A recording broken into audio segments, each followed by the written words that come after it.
we will discuss the types of chemical bonds, properties of a covalent bond, octet rule, Lewis structures, and molecular geometry. Okay, guys, sana Gina kayo, okay? Gina? Ikaw kayo narinig? Yes, Gina. Okay, let's start. Now, there are two types of a chemical bond, intramolecular and intermolecular. But for now, we will discuss intramolecular bonds, namely metallic bond, covalent bonds, and ionic bonds. So for covalent bonds, there are three types: polar covalent, non-polar covalent, and covalent network, which usually occurs in solids. So first, the metallic bond is the force that hold metal atoms together. It is characterized by a sea of delocalized electrons na nagsasurround sa lattice of positive metal ions, as we can see here. So the electrons are moving around kasi na-attack sila ng metal ions. So ito ang nature ng metallic bonds in sodium, aluminum, and other metals. Second, an ionic bond is a chemical bond formed when a metal atom, gaya ng sodium, transfers electrons to a non-metal atom, gaya ng chlorine. And this creates positive and negatively charged ions that attract each other. Okay? And dahil dito, may ionic bond between sodium and chlorine. Okay? Lastly, covalent bonds share electrons between atoms, such as the two chlorine atoms here. Another example is the sharing of electrons between two hydrogen atoms on the left. And this type of bond na fino-form ng dalawang hydrogens is called non-polar covalent, since there is equal sharing of electrons between the two atoms. While between the hydrogen and oxygen in the water molecule here on the right, okay, polar covalent bonds form, since there is an equal sharing of electrons. Unequal kasi oxygen is more electronegative than hydrogen. Thus, it tends to draw more electrons papunta sa kanya, papunta kay oxygen. So, as introduced before sa ating atomic properties crash course, electronegativity is relative. Okay? Kasi you have to measure an element's electronegativity with another element. That's why each element in the periodic table has specific electronegativity values. Okay? You don't need to memorize, guys. Okay? So, from the electronegativity values of each element, we can get the electronegativity difference or EN difference between two atoms. Okay? So now, the EN difference tells us the type of bond two atoms may have. So for example, let's say the change in EN or the EN difference is less than 0.4. This tells us that the bond between two atoms is non-polar covalent. Now, if the EN difference between two atoms is between 0.4 to 1.7, then the type of bond is polar covalent. Lastly, if greater 1.7 naman ang EN difference ng two atoms, then the type of bond they have is ionic. So for example, we have two chlorine atoms. So a chlorine atom has an EN value of 3. So getting the EN difference, 3 minus 3 is equals to 0. Okay? Syempre, parehas lang yung electronegativity nila. That's why their EN difference is less than 0.4, and this corresponds to a non-polar covalent bond between two chlorine atoms in Cl2 chlorine molecule. Next, we have hydrogen and chlorine. So chlorine again has an EN equal to 3. So hydrogen, its EN value is equal to 2.1. Getting their EN difference, 3 minus 2.1 is equal to 0.9. Now this value is between 0.4 to 1.7. And that tells us that H and Cl, when they form a bond together, they have a polar covalent bond, HCl. And tama guys, diba? Because chlorine is actually more electronegative than hydrogen. Okay? That's why there is an unequal sharing of electrons between them. That's why they have a polar covalent bond. Lastly, for sodium and chlorine, so the EN value for chlorine is 3. For sodium, it's 0.9. So 3 minus 0.9 is equal to 2.1. Now this is greater than 1.7. This tells us that they have an ionic bond. And tama naman, diba, si sodium chloride, they have an ionic bond. Okay? This, don't worry, you don't have to solve for the EN difference sa board exam. You don't have to know the EN values, guys. Okay? Ang point lang dito, guys, is, okay, the type of bond per molecule depends on their respective electronegativity differences. Okay? I hope that's clear. Let's proceed to the properties of a bond. So atoms form bonds since mas magiging stable ang products nila compared to their individual atoms. Now, we can characterize bonds based on the bond order, bond energy, and bond length. So first, bond energy, it corresponds to the amount of energy involved when a bond is broken. And its magnitude is the same for the amount of energy released kapag nag-form ang bond na ito. Second, bond length is the distance between the nuclei of the atoms forming the bond. Okay? And lastly, the bond order is the number of bonds between atoms in a covalent bond. So our trend is the higher the bond order, the greater the bond energy, and the shorter the bond length. Okay? So dahil dito, we can say that, for example, O2 molecule here has a greater bond energy and bond order, kasi double bond siya, than chlorine. Okay? But the chlorine molecule here, Cl2, has a longer bond length compared to O2. Ganun. Okay? So, bakit ito yung trends? Okay, so say natin. So first, directly proportional ang bond order sa bond energy. Right? Kasi syempre, kapag mas may marami kang bonds, number of bonds, mas kailangan mo ng more amount of energy para ma-break ang tatlong bonds and ang dalawang bonds na ito. Whereas, inversely proportional ang bond energy and ang bond length. Dahil kapag mas mahaba ang bond length, then mas malayo ang atoms from each other. So, mas madaling i-break ang bond nila. Okay? Or in other words, it takes a lower bond energy in order to break the bond. So for example, LDR kayo ng jowa mo, di ba? Pwedeng malayo kayo sa isa't isa. Kaya minsan lang naman, mas mabilis nag-break up yung mga LDR. Pero syempre guys, sa mga LDR dyan, stay strong po kayo, okay? Joke lang po yun. Okay, next, bond order. It is also inversely proportional to the bond length. Dahil kapag let's say, your bond order is equal to 3, like dito kay N2, the tendency is closer na ang atoms to each other kasi mas maraming bonds na ang nagbabind together sa dalawang nitrogen. Okay, I hope that's clear. Now, we can also calculate for the bond order in two ways. Number one, using Lewis structures, and number two, using molecular orbital theory, which will be discussed later on sa bonding theories crash course. Okay, so not now. Sorry. Now, we calculate for bond order for simple molecules, gaya ng Cl2, O2, and 2, by simply looking at the number of bonds between them. 0 for no bond, 1 for single bond, 2 for double bond, and 3 for triple bond. Next, for polyatomic molecules, gaya ng, let's say, H2O or NH3, okay, then we use this equation. Bond order is equal to number of bonds over number of bonding groups. Okay, so for example, we have a water molecule here. Okay, we have 2 bonds and 2 bonding groups, right? That's why the bond order is equal to 1. Okay, so again, this is how we calculate for the bond order. Now let's proceed to the octet rule. Ito na yung next, guys. The octet rule, it is an observed tendency of atoms to either share, gain, or lose electrons for them to attain 8 electrons sa kanilang valence or outer shell. So this is the same number of valence at electrons sa, any guess, guys? Tama, sa noble gases. So goal ng mga atoms na ito is to attain the noble gas electron configuration. Kasi diba, sobrang stable ng mga noble gases. Okay? So sinasabi lang ng octet rule ay gagawin niya ang lahat. Either mag-share, mag-gain, or mag-lose ng electrons in order for them to be stable like a noble gas. Now, which elements follows the octet rule? Oops. Okay, so andito na naman tayo sa mga exceptions natin, guys. Siyempre, there are elements which strictly follow the octet rule, and there are some exceptions which do not follow, or let's say, may not follow the octet rule. So, elements that strictly follow the octet rule are shown in table 19. So, si carbon, nitrogen, oxygen, and fluorine, they are all part of the second period elements that should strictly have 8 electrons when forming bonds with other atoms. So, memorize nyo yan, guys, ha? Itong second period elements na to, C and OF, they must follow the octet rule. However, elements listed in table 20 deviate from the octet rule. First is, say, hydrogen. It follows the duet rule. Kasi, for example, we have H2 molecule, okay? Guys, ang isang bond na to, guys, represents 2 atoms being shared by the 2 hydrogen atoms, okay? So hydrogen, it only requires 2 electrons in order for it to be stable, okay? So in this one bond here, one electron came from the hydrogen on the left, while 1 electron came from the hydrogen on the right. Again, guys, tandaan ha, one bond, it means 2 electrons are being shared, okay? Tandaan yan, mas important yan later. Okay? Next, beryllium and boron, they follow the incomplete octet rule. When we say incomplete octet, pwede na sila maging stable when they have less than 8 electrons in their valence shell, okay? Again, they can have less than 8 valence electrons in their valence shell. Okay? Later, makikita natin yan. Mas okay na i-explain natin later pag nakikita natin yung structures. Next, we have phosphorus, sulfur, and chlorine. So guys, these elements and other elements, period 3 and below, they may follow the expanded octet. When we say expanded octet, they can have more than 8 electrons in their valence shell. Okay? So guys, pwede pa rin sila mag-follow ng octet rule. Pero, meron lang silang kakayahan na magkaroon ng more than 8 valence electrons. Okay? So guys, hindi lang sila yung nag-deviate, ha? Okay? Again, hindi lang sila. It's period 3 and below elements. So lahat yan. Ng period 3 and below elements, they can follow the expanded octet. Okay? Now, for us to further understand the octet rule, let's proceed on how we can draw the Lewis structures. So, a Lewis structure of a molecule represents the arrangement of valence electrons among atoms in a molecule. So, ang valence electrons are represented by dots around the symbol of the element. So, 1 dot, 1 electron. Okay? So, guys, baka ngayon, nalimutan nyo na paano magsulat ng Lewis structures. So, i-refresh natin yun, guys. Okay? So, step 1. Let's find the sum of the valence electrons for this first example, fluorine molecule. So, fluorine, it has how many valence electrons, guys? 7. Okay, because its valence electron configuration is 2s2, 2p5. So it has 7 valence electrons times 2 because we have 2 fluorine atoms that's equal to 14. Next, we get the number of bonds. So assumption lang to, guys, we assume that we have one bond between 2 fluorine atoms. Wala tayong central atoms since dalawa lang sila, but our terminal atoms are of course the 2 fluorides. Now we draw the Lewis structure. And this is how we draw it, guys. Okay, so draw nyo muna na ganito. Tapos, saka nyo ilagay around yung mga lone pairs around the 2 fluorine atoms. And make sure, guys, that each fluorine atom will fulfill the octet rule because again, fluorine is a strict follower of the octet rule. So 2, 4, 6, 8. Again ha, 1 bond, 2 electrons. So okay na tong isang fluorine mo dito. 8 na to. Octet na yan. Next, itong fluorine sa right. So 2, 4, 6, 8. Okay?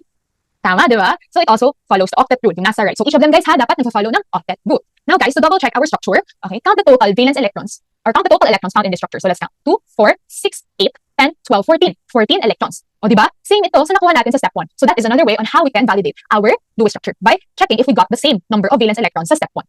Okay guys, I hope that's clear. So clear ko muna to, then let's proceed with water. Next for water here, okay, let's get the sum of valence electrons. So we have, okay, 2 hydrogen atoms. For 2 hydrogen atoms, we have 1 valence electron, right? 1 is 1. So 1 times 2, since we have 2 hydrogen atoms, plus 6. So we have 6 valence electrons for oxygen, because again, the valence electron configuration of oxygen is 2s2, 2p4. 2 plus 4, 6. That's why 6 ang valence electrons. So 2 plus 6 is equal to 8.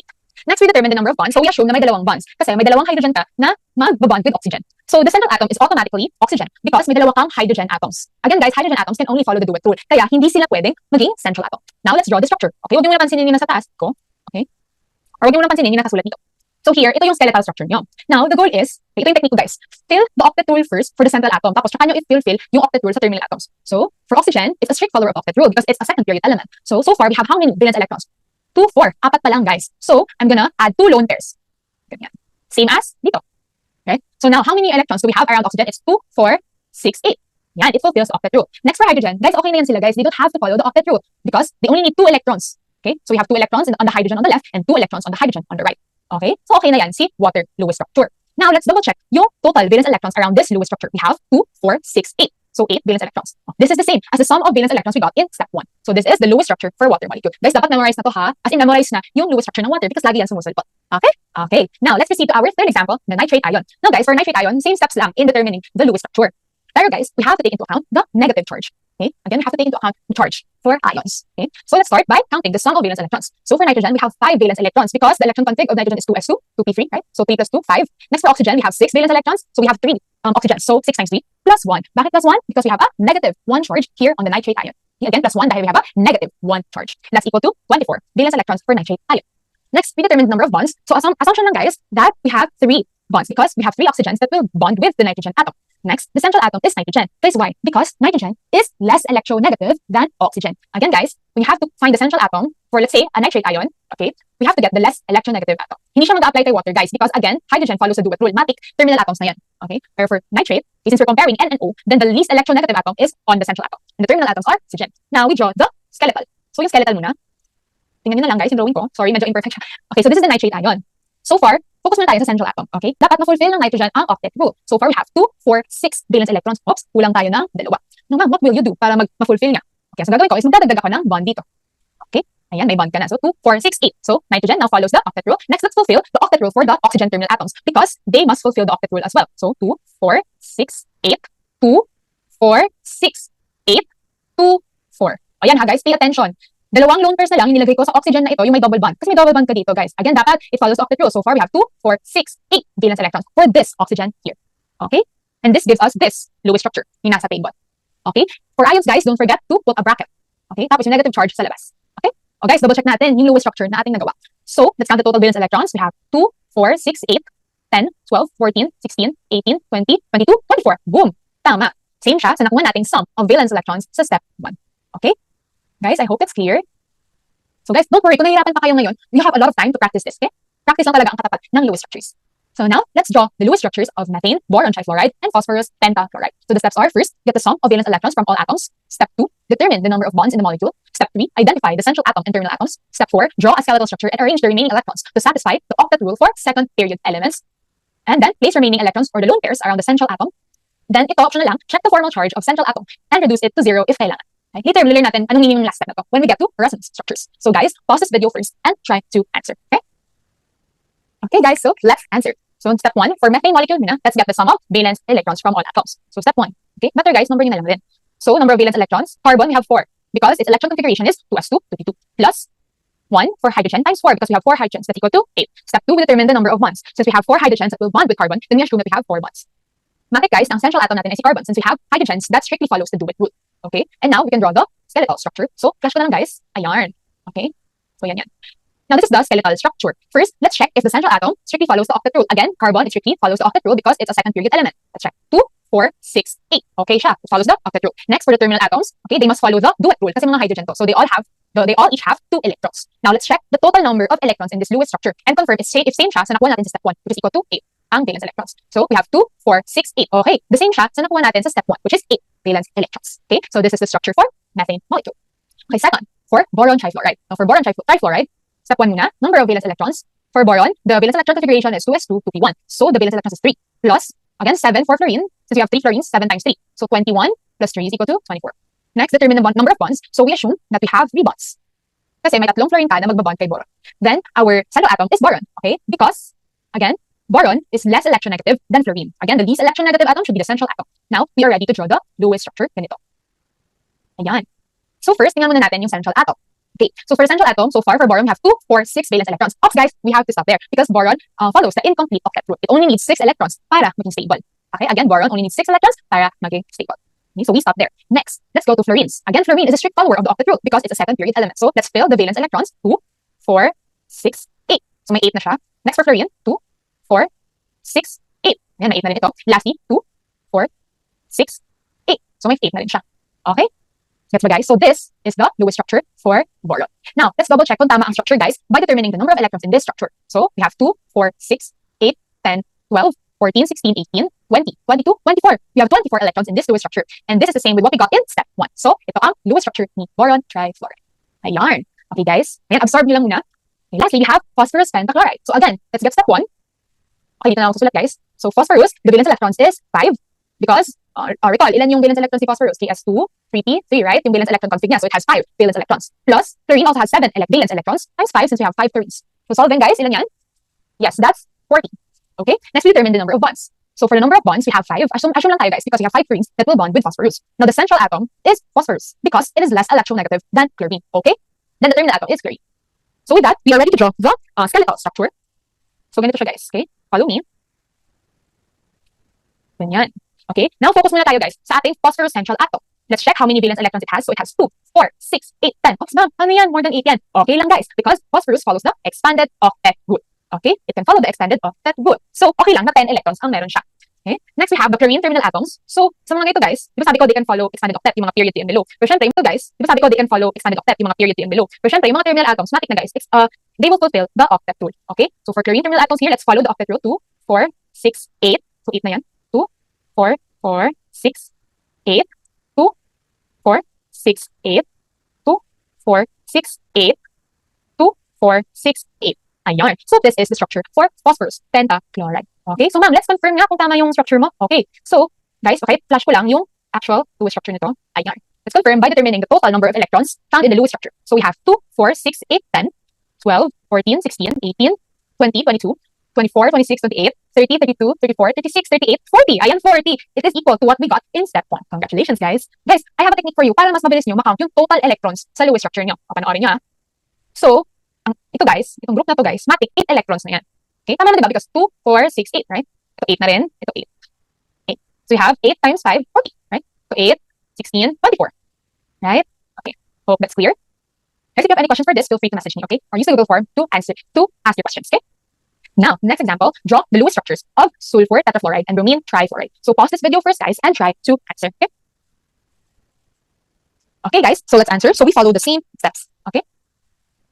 First, let's find the Lewis structure of sulfur tetrafluoride. Step 1, determine the number of valence electrons. So for sulfur, we have 6 plus 7 times 4, 4 the apat na fluorines. So that's 34 valence electrons. Determine the number of bonds, that's 4. And the central atom is sulfur, and the terminal atoms is fluorine. So we draw the skeletal structure. So here, guys. Okay. So, lalagay ko na agad yung lone pairs ni fluorine, guys. Kasi we know that we have to follow the octet rule for the terminal atoms first. Okay. So, make sure, guys, na 8 ang total na valence electrons per each fluorine. So we have 2, 4, 6, 8. Okay. And that goes the same for the other fluorines. Now, okay, check nyo yung central atom. So for sulfur, we have 2, 4, 6, 8 valence electrons. Now, pwede na yan, diba? Because it follows octet. Tingnan natin. So let's count the total electrons for this whole structure. So we have 2, 4, 6, 8. Okay. 10, 12, 14, 16, 18, 20, 22, 24, 26, 28, 30, 32. Ops, ma'am. Kulang ka ng dalawa. Again, guys, dapat same. Yung nakuha yung sum sa step 1, saan nakuha yung total electrons sa structure nyo. Since you lack 2 electrons, you will add 1 lone pair on sulfur. Ayan. Okay? Dahil dyan, nice lone pair ka on sulfur.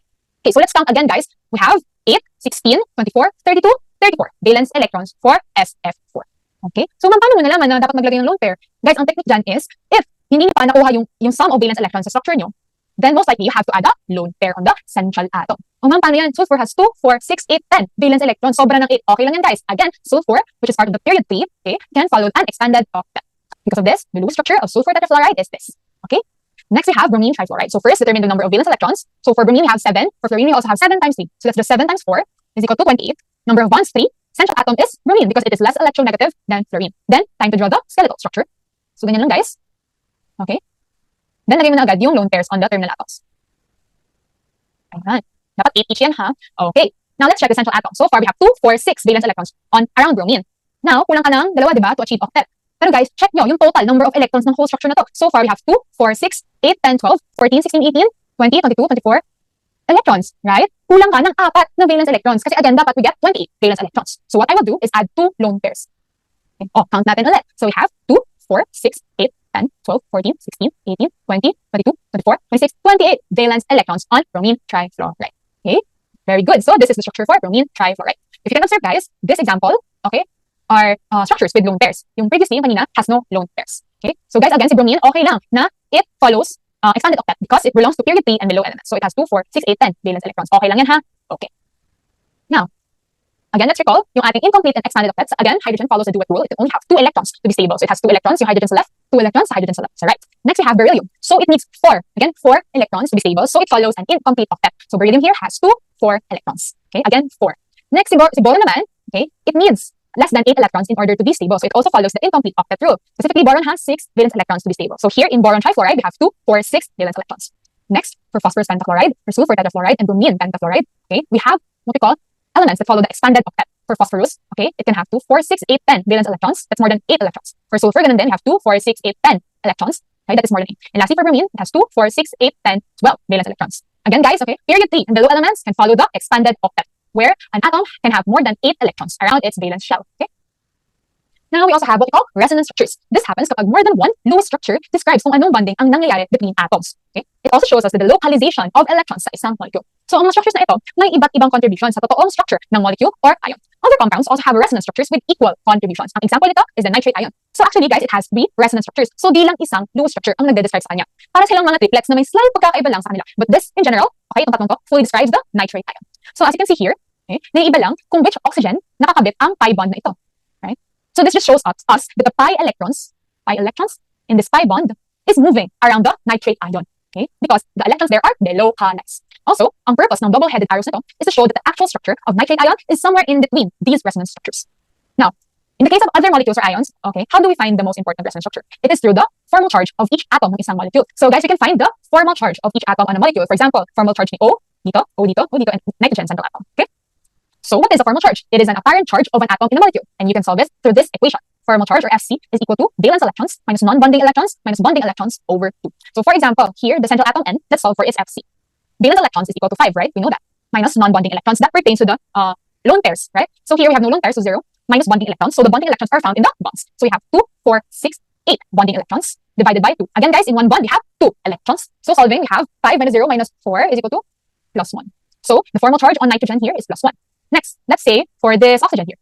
So Fc is equal to 6 minus non-bonding. So we have 1, 2, 3, 4, 5, 6 non-bonding electrons minus bonding over 2. So that's, we only have one bond here. So we have 2 bonding electrons over 2. So 0 minus 1 is just negative 1. So the formal charge on the oxygen here, yung may single bond, is negative 1. Ma'am, ang haba naman yan. May other ways pa ba para makuha yung formal charge? Yes, guys. Okay, so may tuturo ako na shortcut sa inyo. So, listen carefully ha. Dito tayo sa nitrogen na to. Nitrogen, right, has a valence electrons equal to 5. Minus 1 is equal to 4. From 4, let's count backwards. Parang countdown sa new year, okay? So let's count. 4, 3, 2, 1. Plus 1. Boom! Yun ang formal charge ng nitrogen. Di ba ang dali lang? O, natin sa oxygen dito, yung may single bond. Dito ha. So oxygen has valence electrons equal to 6. Minus 1 equals to 5. From 5, let's count backwards. So 5, 4, 3, 2, 1, 0, negative 1. Boom! Negative 1 ang formal charge on the single bonded oxygen. Di ba ang bilis, guys? Guys, you may ask, ano yung purpose of minus 1? Actually, walang clear explanation for that. It's just on the technique itself. Okay? So guys, I suggest that you use the technique para mas magets nyo paano makuha yung formal charge and para mas mabilis. Okay? Again, guys, in counting down, so kung gagamitin yung countdown, so 1 count na ito, 1 count yung isang bond, then 1 count din ang isang electron. Okay? Hindi isang lone pair. So again, for example, dito naman sa double bonded O dito, let's count. So 6 minus 1 is equal to 5. So 5, 4, 3, 2, 1, 0. Boom, happy birthday. So yan, ang formal charge ng oxygen double bonded to nitrogen is equal to 0. Okay? Diba? Ang bilis. Kayang-kaya nyo yan, guys. Now, how do we determine the most important resonance structure? So, adjacent atoms must not have similar formal charges. And 2, the more electronegative atom carries the negative formal charge, while the electropositive atom carries the more positive formal charge. So for example, guys, kanina, diba, we showed that nitrogen here has a formal charge of +1, here the oxygen -1, and dito sa double bonded O is 0. Okay, so guys, as you can see, mas electronegative si oxygen, right? That's why it has the more negative formal charge, which is -1. Okay, and then si nitrogen naman, it is the central atom, so it is the least electronegative atom. It has the more positive formal charge, which is equal to +1. Okay. Next, the sum of formal charge on atoms is equal to 0 for neutral molecules. So guys, most neutral molecules, okay, have an overall charge equal to 0. And also guys, I would just like to take note na as much as possible, dapat close to 0 or equal to 0 yung individual formal charges ng each atom on a neutral molecule. Kasi guys, kung malayo yung mga formal charges ng atoms to 0, then most likely less stable yung molecule or yung lowest structure na ginawa mo. Okay? Lastly, the sum of formal charge on atoms is equivalent to the overall charge of polyatomic ions. So example natin dito is the nitrate ion. So guys, kanina we determined that the individual formal charges is -1 plus 0 plus -1, right? Plus 1, right? O ilan yun guys? Tama, -1 yung overall charge ni nitrate ion. And that corresponds to the charge on the nitrate ion, which we know is equal to -1. Okay? I hope that's clear. And now, let's answer a sample problem. So to draw the 3 resonance structures of nitrous oxide N2O with the arrangement NNO. Okay, guys, ha, clue na yan, include the formal charges. Then determine which structure is the most significant and why. Okay guys, pause the video first and try to answer. Okay, ready na ba sumagot? Okay, let's G. So guys, these must be the Lewis structures that you have drawn. Okay, ma'am, paano muna yung NNO? O sige, try ko ha. So for the valence electrons, guys, nitrogen, 5 plus 5 plus 6. That is equal to, ilan? Tama, 16 valence electrons. Next, okay, so we know that we assume first na 2 bonds kasi hindi mo kasi alam guys kung asan nilalagay yung double bond or triple bond. Okay, then the central atom is nitrogen because nitrogen is less electronegative than oxygen. Okay, so let's draw that. Ganyan. So yan yung pinaka-basic muna guys. Tapos, okay, try nyo muna sa central atom nyo. You have to fulfill the, what do you call this? The octet rule on your central atom. So here, I will try to put a double bond here and another double bond here. And with that, nitrogen will have 2, 4, 6, 8 valence electrons. Tapos, fulfill ko yung octet rule sa terminal atoms. So for nitrogen here sa left, 2, 4, 6, 8. For oxygen here, 2, 4, 6, 8. Okay, so let's count the total valence electrons for this structure. We have 2, 4, 6, 8, 10, 12, 14, 16. Okay, tama yan. Pero guys, isipin natin na may mga other possible configurations. Kunwari ito, pwedeng ganito, right? Kasi guys, it still follows the octet rule, right? Okay, isipin ka nung pag-draw. Again, let's check the central atom. 2, 4, 6, 8 follows octet rule, and ganun din sa terminal atoms. And then the last possible configuration, or the last possible Lewis structure, it's this one. Okay, that's 2, 4, 6, 8. Oh, it also follows. And ganun din sa terminal atoms. Okay? They all follow the octet rule and they all have a total of 16 valence electrons. So, paano mo malalaman alin dyan yung most significant, alin dyan yung pinakatama and yung may pinaka-contribution? So, that is through the formal charges. Okay? So, let's count per atom, per molecule. Starting with A. Okay? So, let's just do the countdown. For nitrogen, we have 5 valence electrons minus 1 equals to 4. So, let's count 4, 3, 2, 1, 0, negative 1. Boom. Next, for nitrogen na may double bonds dito. Okay, 5 minus 1, 4. So, 4, 3, 2, 1. Positive 1. For oxygen dito, we have 6 valence electrons for oxygen, right? Minus 1 is equals to 5. So, we have 5, 4, 3, 2, 1, 0. Okay. Next, let's go to B. For B naman, okay, unahin ko yung N na nasa leftmost. So, 5 minus 1, 4. So, 4, 3, 2, 1, 0. Sa gitnang nitrogen, 4, 3, 2, 1. And for the oxygen here, we have 6 minus 1, 5. So, 5, 4, 3, 2, 1, 0, negative 1. Lastly, for C, unahin natin si N dito. So, we have 5 minus 1 is equals to 4. So, 4, 3, 2, 1, 0, negative 1, negative 2. Then, sa gitna naman, okay, so 4, 3, 2, 1. For oxygen here, we have 5, 4, 3, 2, 1, positive 1. Okay, and from that, we can find the most important resonance structure. Tandaan natin kanina yung previous slide, which we show the criteria on how we can determine the most important resonance structure. Okay, so erase ko lang to guys. Wait a minute. Ayan. Now, si B guys, ang most important kasi yung negative formal charge is on the more electronegative oxygen atom. Tapos, yung positive formal charge is on the more electropositive or less electronegative na nitrogen atom. Okay? Meanwhile, hindi most important si A. Bakit na? Okay, tama naman guys. Okay, more positive yung formal charge ng nitrogen dito. So, yung nitrogen niya dito guys sa left, negative 1 yung formal charge. Okay? That is more negative than the formal charge of oxygen here. Okay? So, dapat guys, si oxygen, mas negative ang formal charge niya compared to nitrogen na less electronegative. Kaya hindi siya ang most important. Meanwhile, C is the least important. Kasi ang layo na ng separation of formal charges. Okay guys, tingnan nyo. Negative 2, umabot na ng negative 2 yung formal charge. Okay? Tapos wala ka man lang ni isang may 0 na formal charge. That's why least stable ang resonance structure na ito. Also, the positive charge is on the more electronegative oxygen atom. Ito. Right? Si nitrogen naman, napaka-negative naman ng kanya formal charge negative 2. Hindi pwede yun. That's why C is the least important. Now guys, validate ko lang. Okay? Di ba sabi ko kanina, pag neutral molecules, formal charge overall must be equals to 0. Okay? For B, tingnan natin, plus 1 minus 1 is equals to 0. Plus 0 is equals to 0. Di ba? Overall formal charge for a neutral molecule such as nitrous oxide is equals to 0. Overall. Okay? I hope it's clear. Next sample problem, draw the Lewis structure for the sulfate ion, showing all 4 oxygen atoms bonded to the central sulfur atom. So may clue na tayo guys, okay? So let's just answer this together. So step 1, of course, valence electrons. Sulfur has 6, plus 6 for oxygen times 4, then plus 2. Dahil may negative 2 charge ka on the sulfate ion, sorry. So that's equal to how many? Tama, 32 valence electrons. Next, you have 4 bonds, assuming lang. Tapos, sulfur is a central atom because it is less electronegative than oxygen atom. Next, so this is how we draw the skeletal structure for the sulfate ion here. So, dinote ko na agad yung lone pairs on the oxygen terminal atoms, since we know that it strictly follows the octet rule. Now, as you can see with sulfur here, it follows 2, 4, 6, 8 valence electrons, so it already follows the octet rule. And kung makikita nyo guys, yung total valence electrons ito is 8, 16, 24, 32. Okay na. Tama rin, diba? Based on step 1 na nakuha natin. Kaso guys, in cases such as in sulfate ion, okay, there are resonance structures, diba? So we have to determine the most important.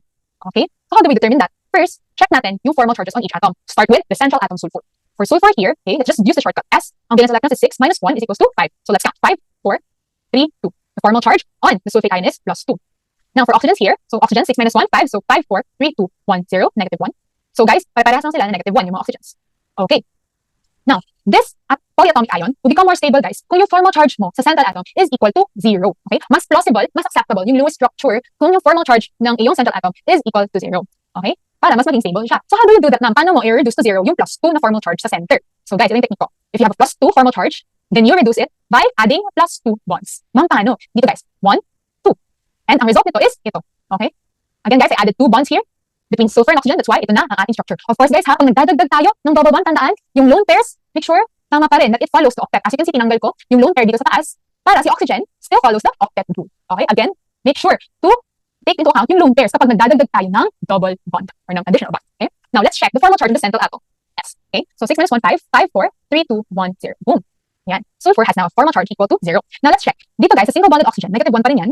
Okay? Then yung mga double bonded na oxygen, okay, let's check. So 5, 4, 3, 2, 1, 0. 5, 4, 3, 2, 1, 0. Ayan. So guys, ano ma-observe nyo sa third structure natin compared to the second structure? Okay? Mas reduce to 0 yung ating individual formal charges. Right? Dito kasi, wala ka man lang ni isang 0. Again guys, pag yung formal charges close to 0, okay, then mas stable or mas plausible yung Lewis structure nyo. Okay? And guys, if you get the overall formal charge here, it's sulfate ion, we still get negative 1 plus negative 1 is equal to negative 2, which is the same charge we know from the sulfate ion. Okay? So again, ginawa ko to para ma-reduce close to 0 yung formal charges on the sulfate ion. So this is the most plausible Lewis structure, yung third. Okay? Hope that's clear.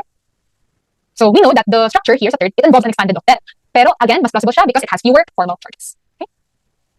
So, syempre guys, ang lowest structures ng ating molecules ay may 3D representation. So, for us to know the 3D model of molecules, we use the valence shell electron pair repulsion or the zipper theory. So, sinasabi lang ng theory na ito ng electron pairs or bonded atoms in a molecule will arrange themselves in a way na iiwasan nila as much as possible ang repulsions between them. So, for example, for this molecule here, nakadistance sila in this way where the bond angle is 120 degrees, right?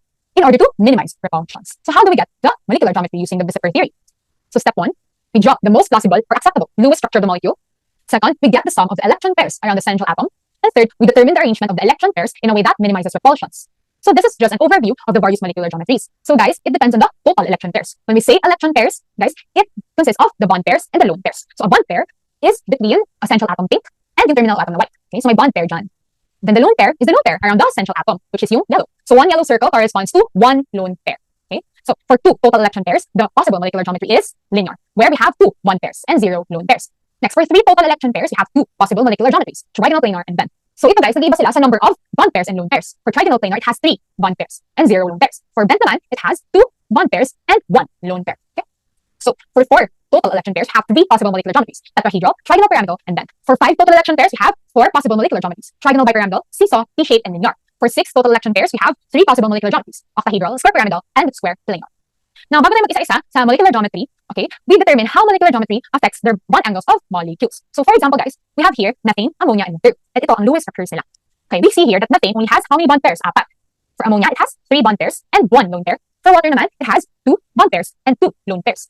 Okay, and these are their 3D geometries. Yan. As you can see, nagkakaiba dahil magkakaiba yung number of bond pairs and lone pairs nila.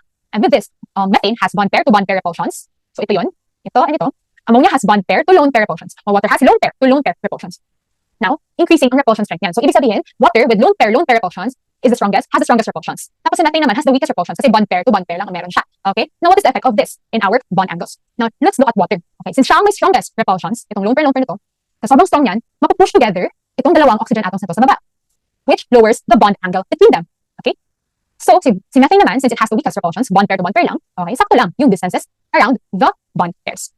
So, with that, so methane has a bond angle of 109.5 degrees, ammonia 107 degrees, and water with 104.5 degrees. So, as repulsion strength increases, the bond angle decreases. Dahil napupush closer together yung atoms. Okay? And that, of course, corresponds to different molecular geometries. As you can see, methane has a tetrahedral molecular geometry, ammonia has a trigonal pyramidal molecular geometry, while water has a bent molecular geometry. Okay?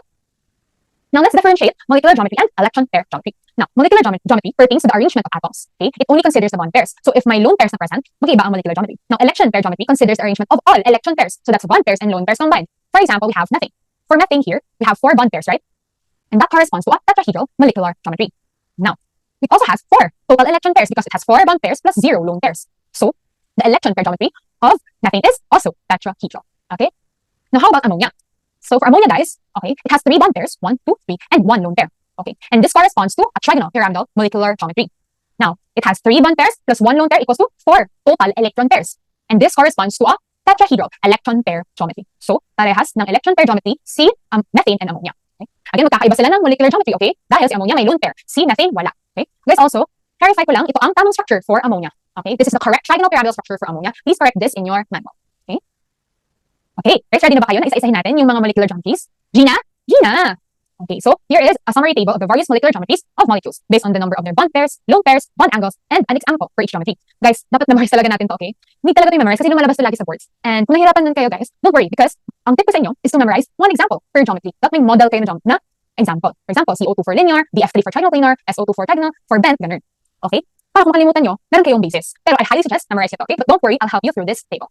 So, for 2 total electron pairs, okay, X is equal to 2, where X is the number of bond pairs, E is lone pairs, and A represents the central atom. So, notation lang yan, guys. Okay? So, again, X is equal to 2. The electron pair geometry is linear because we have 2 total electron pairs. Since the notation is AX2, okay, we have a molecular geometry na linear. And this corresponds to a bond angle equal to 180 degrees. Classic example, CO2, carbon dioxide here. As you can see, it has 2 bond pairs and no lone pairs. And 180 degrees yung bond angle niya. Okay?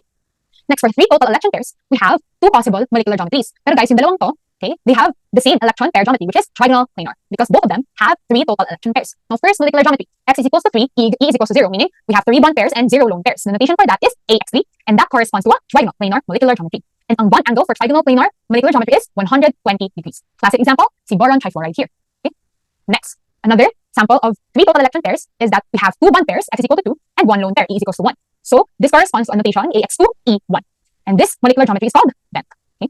Now, ang bond angle niyan is less than 120 degrees. Okay? And ang example natin for that is sulfur dioxide. Ma'am, bakit less than 120 degrees? O, di ba kanina, sa trigonal planar molecular geometry, the bond angle is 120 degrees. Here, kay BF3, we only have bond pair repulsions. Pero, dito kay SO2, okay, it has lone pair to bond pair repulsions na stronger. That's why, less than 120 degrees na ang bond angle. Okay?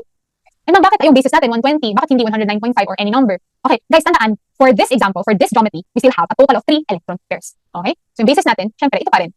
Tapos, kung may presence ka ng lone pairs and bond pairs, edi magiging less than 120 degrees yung bond angle. Okay? So guys, take note of this specifically. Baka wala to sa manual nyo. Okay? So please copy this in your manual. Okay? Next, we have 4 total electron pairs. There are 3 possible molecular geometries. So for the first molecular geometry, syempre, electron pair geometry is tetrahedral since we have 4 electron pairs. X is equals to 4, meaning we have 4 bond pairs. E is equals to 0, so we have 0 lone pairs. And that corresponds to AX4. And the molecular geometry is tetrahedral. The bond angle for that is 109.5 degrees. Our example for that is nothing. Next, okay? So the number of bond pairs is 3 naman, tapos lone pairs ay 1. So AX3, E1 ang notation. And the molecular geometry for that is trigonal pyramidal. But again, the electron pair geometry is still tetrahedral because it has a total of 4 electron pairs. And the corresponding bond angle is less than 109.5 degrees. And ang ating example for that is ammonia. Okay? Next, possible geometry is when we have 2 bond pairs, X is equals to 2, and 2 lone pairs, E is equals to 2. This corresponds to a molecular geometry AX2E2 bent. Okay? Again, electron pair geometry is still tetrahedral because we have 2 bond pairs plus 2 lone pairs equals to 4 electron pairs. And the bond angle for that is less than 109.5 degrees. Our example for that is water. Okay, dapat memorize na to guys, okay? Okay, next. For 5 total electron pairs, we have 4 possible molecular geometries. Again, lahat sila guys ha, same ng electron pair geometry, which is trigonal bipyramidal, because all of these possible molecular geometries have the same 5 total, electron pairs. Okay, again, they all have the same 5 total electron pairs. So let's start with the first one. Here we have X is equal to 5, so we have 5 bond pairs, 0 lone pairs. That corresponds to AX5, and the molecular geometry is trigonal bipyramidal. And the approximate bond angles are 120 degrees and 90 degrees. Example natin dyan ay phosphorus pentafluoride. Okay, so this is 90 degrees. Okay, so yung other yung 120 degrees. Next is X is equals to 4, E is equals to 1. So we have 4 bond pairs and 1 lone pair. So AX4, E1, this corresponds to a seesaw molecular geometry. And the bond angles for that is less than 120 degrees, less than 90 degrees. Our example for that is sulfur tetrafluoride. Diba na-draw nyo na ito earlier? Okay. So here, in sulfur tetrafluoride, we have 4 bond pairs and 1 lone pair. Next geometry, X is equal to 3, E is equals to 2. So we have 3 bond pairs and 2 lone pairs. And that corresponds to notation AX3, E2. Ang molecular geometry ay T-shaped. Okay? AX3, E2. And the bond angle is less than 90 degrees. Our example for that is bromine trifluoride. So you can see here. So this is T-shaped because it has 3 bond pairs and 2 lone pairs. Okay? Guys, clarify ko lang ulit, si T-shaped molecule natin, BRF3, ito yung tama, okay? Guys, tama yan, ito yung tama, okay? Dapat may 2 lone pairs ka on bromine. And lastly, we have X is equals to 2, E is equals to 3. So we have 2 bond pairs and 3 lone pairs. This corresponds to AX2E3. And the molecular geometry is linear, okay? Where the bond angle is 180 degrees. Our example for that is XeF2 xenon difluoride. As you can see, it has 2 bond pairs and 3 lone pairs. Okay? Guys, take note ha, itong si AX2E3 linear, it is very highly symmetrical. You will need it later, okay? And lastly, for 6 total electron pairs, you have 3 possible molecular geometries. Okay? So again, lahat ito sila guys ay may electron pair geometry na octahedral because they all have 6 total electron pairs. So let's start with the first one. X is equals to 6, E is equals to 0. So we have 6 bond pairs and 0 lone pairs. So AX6. And this corresponds to a octahedral molecular geometry. And the bond angle is 90 degrees. For example, sulfur hexafluoride. Yarn. Next geometry, we have X is equals to 5, E is equals to 1. So we have 5 bond pairs and 1 lone pair. So that's AX5E1. And that corresponds to square pyramidal molecular geometry. And the bond angle for that approximately is less than 90 degrees. Our example for that is bromine pentafluoride. Okay? Yeah. And lastly, we have X is equals to 4, E is equals to 2. Okay, so we have 4 bond pairs and 2 lone pairs. Okay, so this has a notation of AX4E2. And the molecular geometry is square planar, where the bond angle is 90 degrees. Okay, so special type ito. Guys, for example, we have xenon tetrafluoride. We have 4 bond pairs and 2 lone pairs. Guys, take note, pag AX4E2 square planar, that is highly symmetrical. Okay? So guys, take note nyo dito ha, yung mga correct drawings or correct Lewis structures for each geometry. Okay? Correct nyo sa manual nyo. Ayan. So again, this is the correct Lewis structure for sulfur tetrafluoride, for phosphorus pentachloride, bromine trifluoride. Okay? Take note of these. Dapat i-correct nyo yan sa manual nyo. Okay? Now, let's move on to our sample problem. Draw the Lewis structures of HCN, phosphate ion, H2S, and ClF3, and determine their molecular geometry. Again, these are the steps on how to determine the molecular geometry. Okay, guys, so I'll give you some time to answer. Pause this video first. Okay, let's answer. So, for HCN, guys, hindi ko na ito isa-isahin, okay? Pero for HCN, this is the Lewis structure. Ma'am, paano nagkaroon ng triple bond dito? Guys, remember na carbon and nitrogen are strict followers of the octet rule. That's why hindi ka magdadagdag ng lone pair sa kanya. You simply have to add the bonds here. Okay? Next, we have the phosphate ion.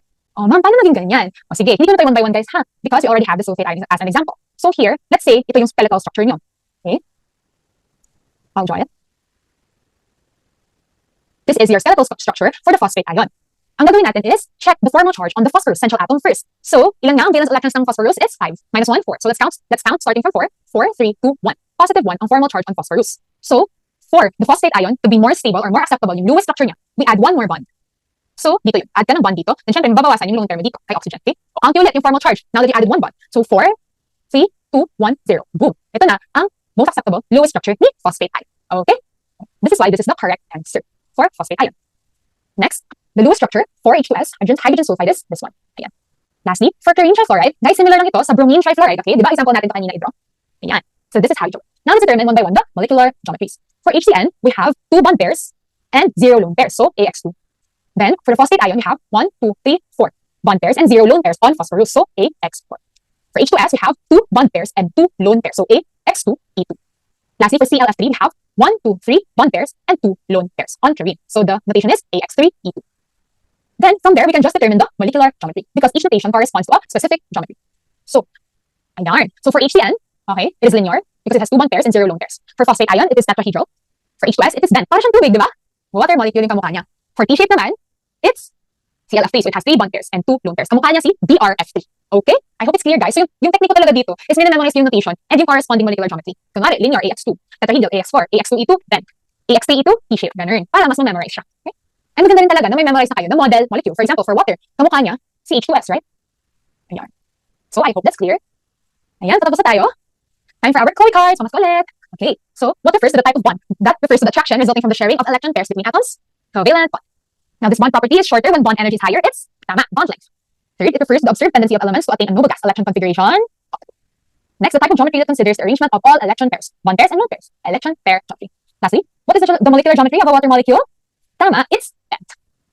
Ayan, so this is just a summary of the steps on drawing the Lewis structures and how to predict the molecular geometry. So you can use the slides as reference when you answer the practice test. Ayan guys, tapos na tayo sa ating practice test 4. Congratulations! Now you can answer practice test 4. So that's